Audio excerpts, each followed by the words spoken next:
When my father passed away, he entrusted the house to me, but my mother, seeking to build a new family, excluded me from the house. After 15 years, I tried to reclaim the house, but was threatened by her new family, forcing police intervention. I am now 27 years old. My mother, needing to make a good impression on her new family, banished me. She locked me out of our home and forced me to live with my paternal grandparents. Life with my father was wonderful, but sadly, I lost him when I was 7. Because my relationship with my father was so deep, his funeral was excruciating. I remember that moment vividly, and the sadness has not faded. While tormented by the loss, my mother brought home a new partner.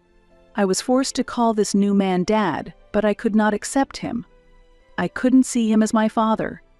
Months after my father's death, when I first met him, I frequently saw him in my mother's bedroom. I couldn't understand how my mother could move on from my father's death so quickly and start a new life.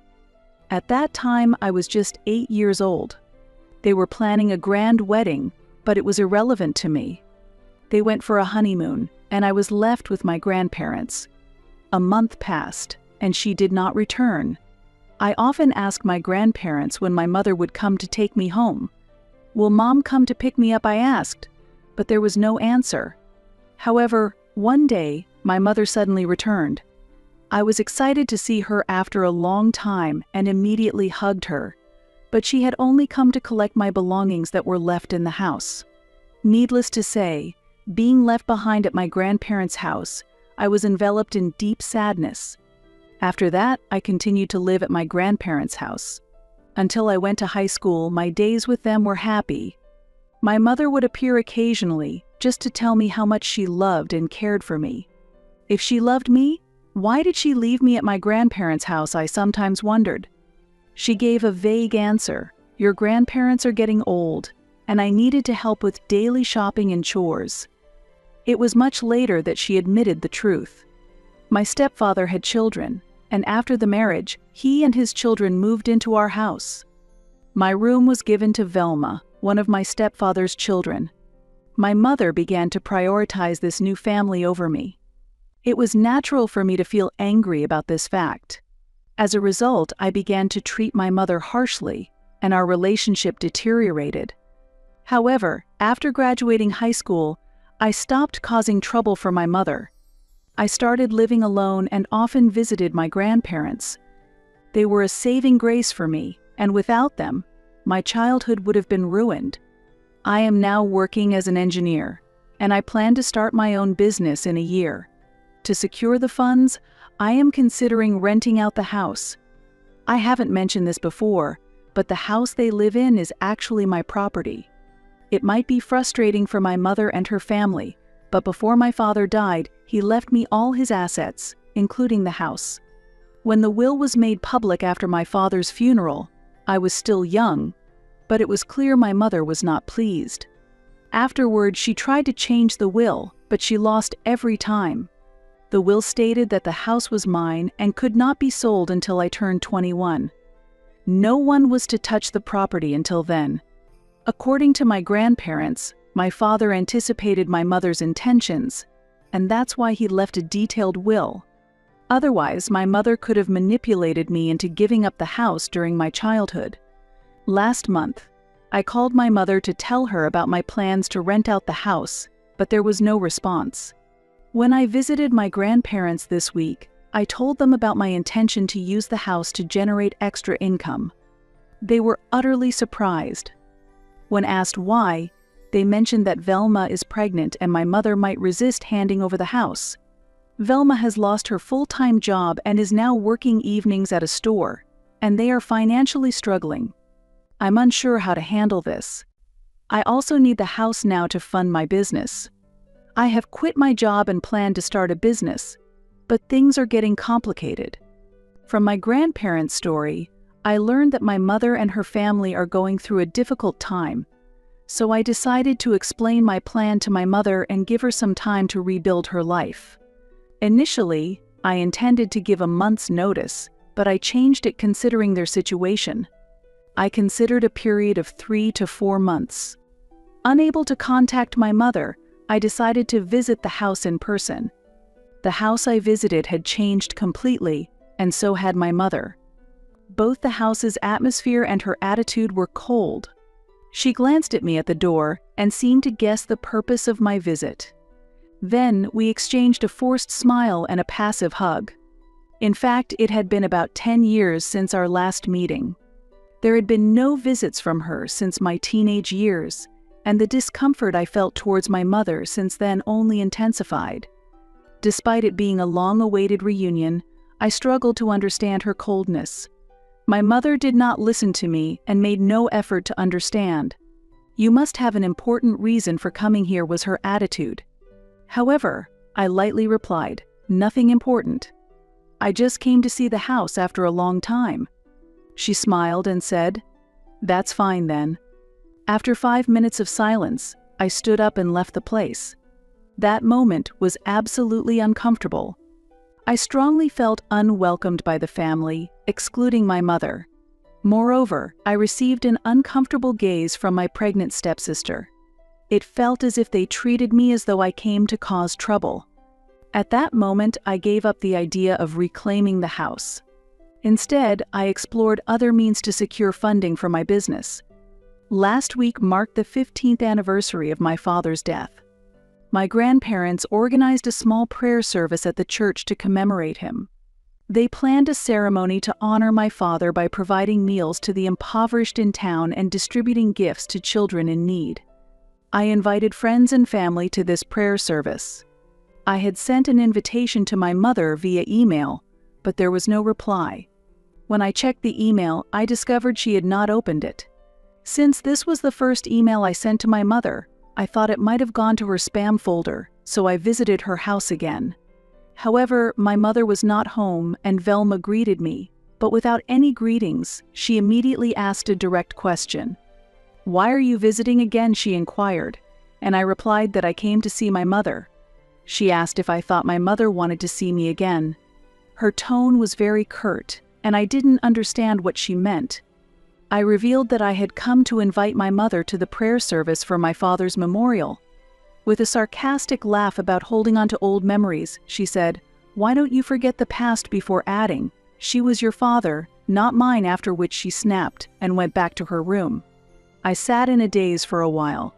Then, I left a note for my mother on the table. I asked her to call me back. The next day, my mother called, and I explained about the prayer service. She listened silently, but declined to attend because Velma had a health checkup. It was very disappointing. It would have been possible for her to express a willingness to participate, but her complete refusal was unfortunate.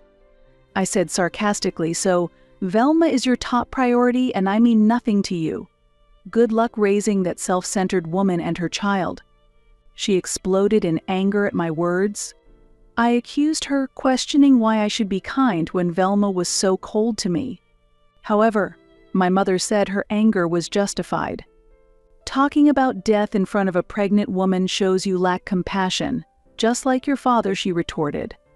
At that moment, my anger peaked. I strongly responded, "You should not speak ill of my father." I emphasized that she was the one being insensitive.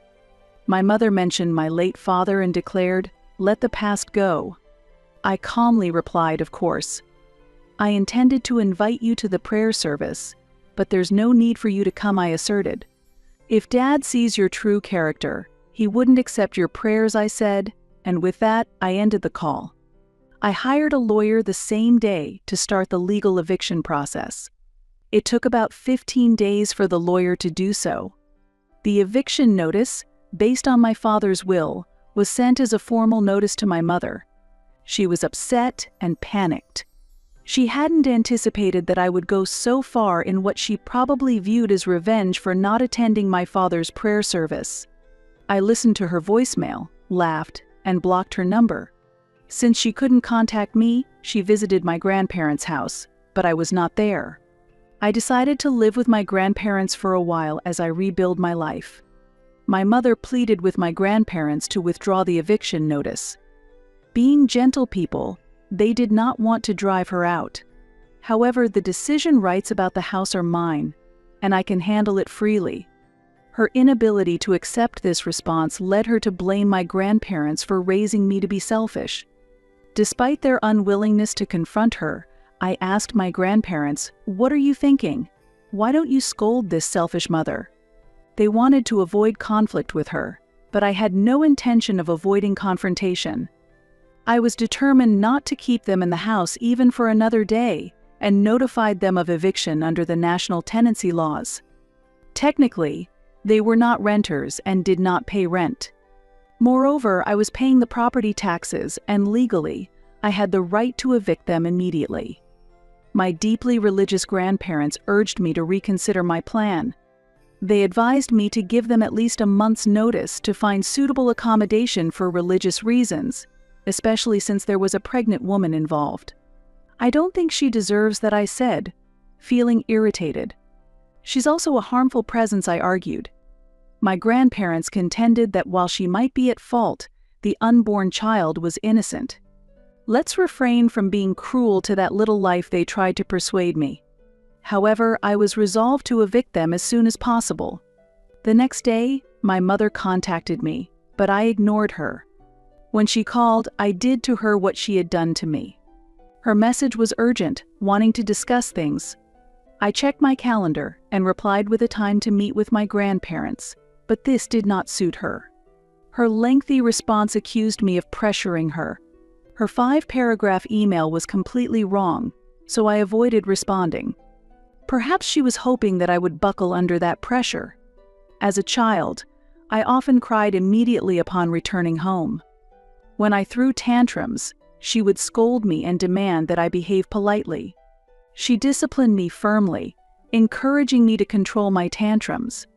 Her upbringing was effective, and to satisfy her, I stopped crying. But after she left, I often sat in a corner of the house, angry. I no longer need to be angry in a corner of the house. Therefore, when she came to see me, I deliberately made her wait for an hour. This clearly made her uneasy. I asked my grandparents not to intervene. She repeatedly asked them about me. They responded that they didn't know and sent her back to the room.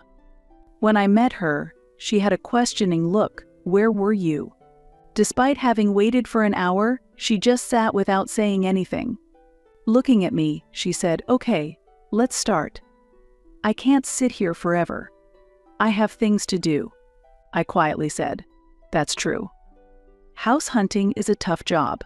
She asked impatiently, "What is this notice about?" "It's written in English," I replied. "You should be able to read it." "Or do you want me to explain it?" I added. She exploded in anger, threw the notice in my face, and shouted, "I am not leaving the house for this stupid notice." After her outburst, I said quietly, "Then, let's see what the court decides." She claimed, "Don't try to fool me. That house is my husband's, and no one can kick me out." I calmly responded, "Legally, it's possible." It was clear my calm reply angered her, but when she referred to my father as her husband, I lost my temper. "Really, you think he was your husband?" "It all ended when you neglected his prayer service," I said. Then I continued, "That house is not a place for you. You're just a squatter, and I'm going to get rid of pests," I declared. She stood up, trying to show some politeness. Then she said she would have to start negotiations with a lawyer.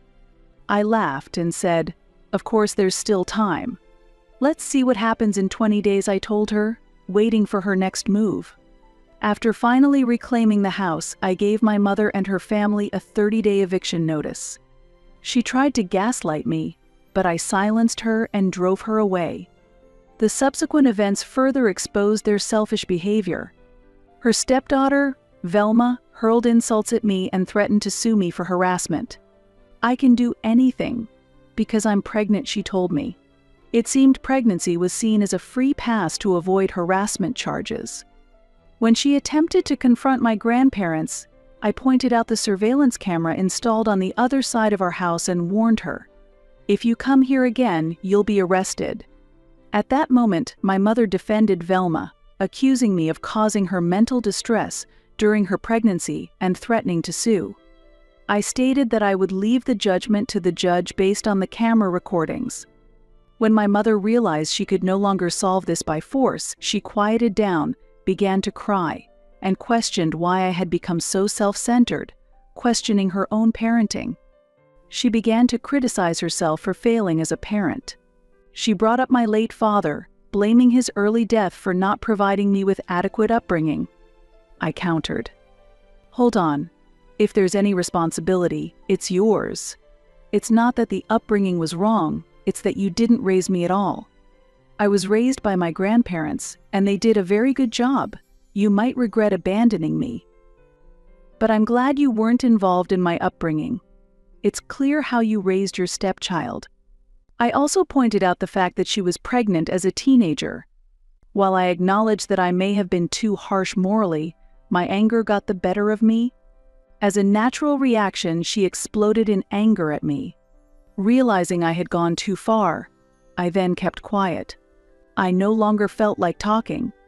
All I wanted was to reclaim my property. I have let them live rent-free for years, and now I need to rent the house out because I need the money to start my business after quitting my job. I tried to make her understand that I am planning to rent out the house.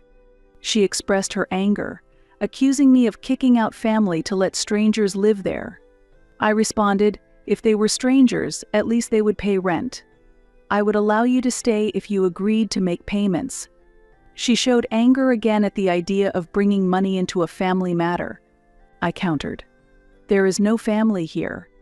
You threw me away like garbage and hardly checked in on me during birthdays, Christmas, or Thanksgiving.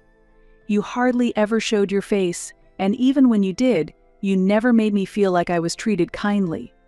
How should a child react to a mother who acts like that? She tried to manipulate me using various tactics like gaslighting and guilt tripping. When I understood she was just getting angry as usual, I felt fear. Then, she left. You might think they would leave the house. However, that's not the case. In reality, they haven't moved out. Her failure of a husband still hasn't shown up. That foolish man left me a voicemail. Hey, you don't seem to understand who you are messing with. I can overpower you and make you beg. A punch to your face might make you forget about the house issues. If you show up in front of my house again, I'll take you down. He is big and likes to boast about his size. I don't know much about him personally, but my grandparents have warned me not to engage with him. There's no doubt he's a bully. Indeed, but he is also socially ignorant. By threatening me on voicemail, he has inadvertently provided evidence against himself. I chose not to respond to him and wished for someone more powerful to deal with him. On the scheduled eviction day, I went to the police station and filed a complaint about the threats I had received. I had clear and definite evidence, which was more than sufficient to resolve the issue. That day, my lawyer accompanied me to the police station to ensure the eviction proceeded smoothly and to request police escort. Initially, the police were a bit slow to respond, but they eventually did. They told us they would contact us immediately if any problems arose, but we did not want to confront the squatters alone. By offering a small cash incentive, we managed to gain their cooperation, and when my lawyer and I arrived at the house, they were unexpectedly cooperative. However, Velma and my mother yelled at us fiercely, and my stepfather appeared with a hockey stick, but he quickly backed off when he saw the police car parked behind our vehicle. The police officer handed them the eviction notice and demanded they leave the premises promptly. They were overconfident that they could evict me and showed no signs of packing up immediately. They even asked the police for an additional month's grace period. I met the police officer's gaze and firmly stated, "That's absolutely impossible." Despite the threats in Velma's pregnancy, they tried to extend any grace period, but I remained calm and firm, stating that I was following all legal procedures properly and was beyond reproach. When they tried to negotiate for just one more day, I firmly replied, 3 hours. This left them visibly displeased. Velma, red-faced with anger, even attempted to charge at me in her fury. As the tension escalated, the police officer shouted authoritatively, "Move it, pack up now." Subsequently, we had fewer face-to-face interactions, and eventually, we all left the scene quietly. I arranged with the police officer to have them hand over the keys at the station. I had to pay an additional fee to the police for this arrangement, but the investment was ultimately worthwhile. Who would want to face off against squatters? To handle this matter, my lawyer strongly recommended obtaining a restraining order against them to prevent them from approaching the property and harassing me or the tenants should they reappear. There is a big possibility that they might attempt to do so. I gladly accepted the suggestion, and the police officer handed over the official restraining order documents to the squatters, detailing the legal ramifications should they violate the order. The tension on their faces was evident, indicating their realization of the seriousness of the situation. Finally, after a long struggle, I managed to reclaim the house and put it up for rent.